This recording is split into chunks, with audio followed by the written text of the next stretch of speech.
Do you believe you need to believe in all Catholic teachings to be a true Catholic? I think that as a Catholic, you can still disagree with a few teachings as long as you're not too radical. But yeah, you can disagree with a few and still be a true Catholic. Do you believe you need to believe in all Catholic teachings to be a true Catholic? Yes, as far as I know, the Catholic teachings are based on the Bible, which is the Word of God. As good Christian Catholics, we have to believe in the teachings of the Church founded by Jesus as the path to our salvation. That's it. That's it. Do you believe you can have a spiritual connection with God without going to church? Yeah, you can definitely have a spiritual connection with God without going to church. You can still pray and just worship God on your own time at home. Do you believe you can have a spiritual connection with God without going to church? No, unless I live 100 miles away from the nearest church, in the wilderness, and no means of transportation.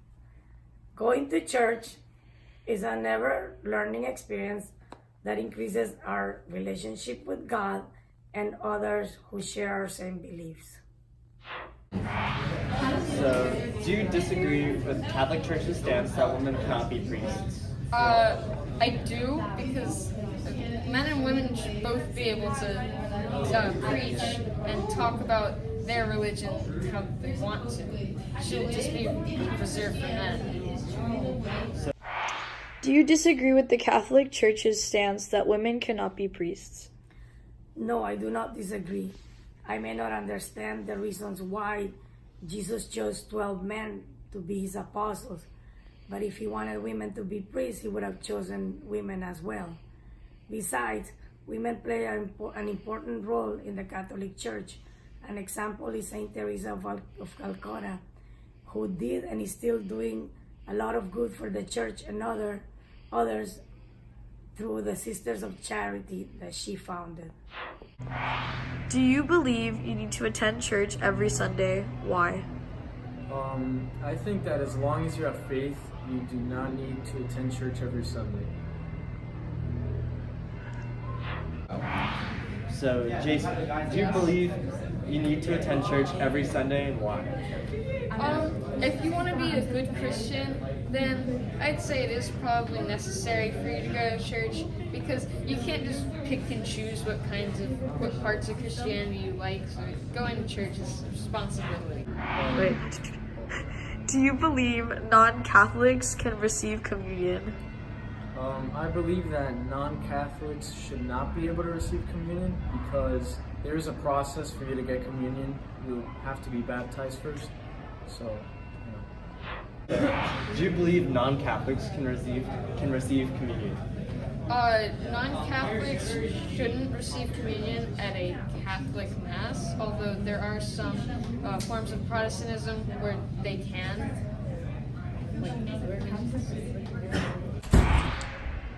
Do you believe you can receive communion under venial sin? I believe that you can receive communion under venial sins as long as you go to confession afterwards. Do you believe you can receive communion under venial sin? No, that is why before communion we have to say an act of contrition, asking God to forgive us of our venial sins. The Mass has two parts when we can ask for forgiveness. When we ask God to have mercy on us at the beginning of the Mass, and right before communion when we say that we are not worthy that he shall enter under my roof, but only he say a word and my soul shall be healed. That's when we ask him to forgive our venial sins. Do you disagree with any church practices? If so, which ones? I don't really disagree with any church practices, so. Do you disagree with any church practices? Which ones? No, I agree with all of the church practices that I know of. The quote, spiritual but not religious, relates to our interview information in many ways. So the people that we interviewed had very different opinions on whether you could be spiritual without being religious, or if you have to be spiritual with religion. Now, for example, The high school student that we interviewed that is not in our class believed that you can be spiritual without religion. So, for example, you could be spiritual and pray to God without going to church or participating in the Catholic faith. Now, other people, like Jason, thought that it is necessary to go to church to be and maintain a spiritual relationship with God. This quote also relates to our interview information. So this quote is saying the exact opposite of the other textual reference. And it's pretty much saying that to develop a relationship with God and to be spiritual with Him, you need to go to church. So that is what Jason supported in his argument for can you be spiritual but not religious.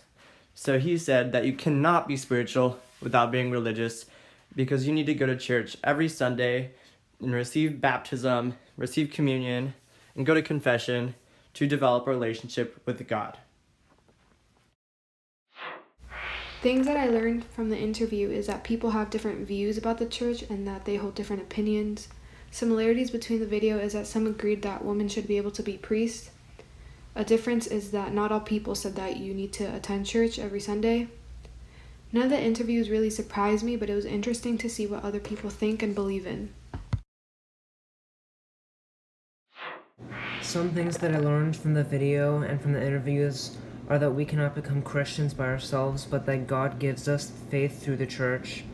I also learned that people who are spiritual but not religious have a more private relationship with God, and that some Protestants can receive communion at a Catholic Mass even though they aren't Catholic.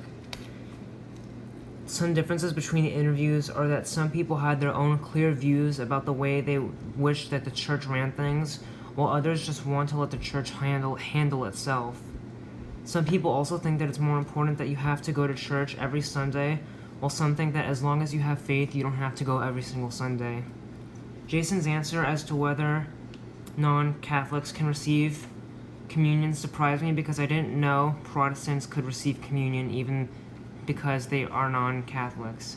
Jason's answer also to whether you should go to church every Sunday also surprised me because he thought that it was not okay to pick and choose what parts of Christianity that you like. During this interview, I have learned that women should have the same right as men when it comes to the church and priesthood because it shouldn't matter who you are. It should just matter if you both love something and you want to preach it, that you should be able to do it. The second thing that I've learned is that you can still have a spiritual connection with God even though you don't go to church all the time. And finally, the third thing that I've learned is that if you want to be a good Christian and you want to be a good follower of Jesus and God and the church, that you should go to church every Sunday to show that you are a true believer in God. The difference in both the interviewers is that the first interviewer said that the church should decide if women should be priest, and the second interviewer said that women should be able to join the priesthood because they're both preaching the same thing.